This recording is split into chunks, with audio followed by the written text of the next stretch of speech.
New Zealand Rugby still running at a loss, Robinson admits model are not sustainable.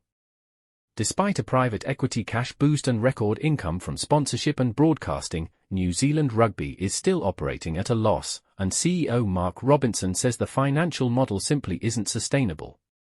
In its 2024 annual report released on Thursday, NZR revealed a loss of $19.5 million.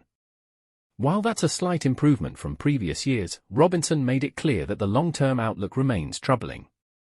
Please subscribe this channel to support us. He cited high fixed costs, particularly player salaries, as a major challenge. There's much work to do to get the shape of our game right, Robinson stated. The current model isn't sustainable.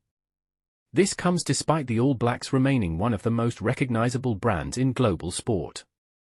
Critics argue, however, that NZ Rugby hasn't done enough to fully capitalize on that brand value, especially when compared to global sports powerhouses like Formula One or the English Premier League. The annual report highlighted that NZR pulled in a record $170 million in revenue last year, largely driven by sponsorship and broadcast rights. But foreign exchange fluctuations and increased investment across various parts of the organization still led to a significant loss.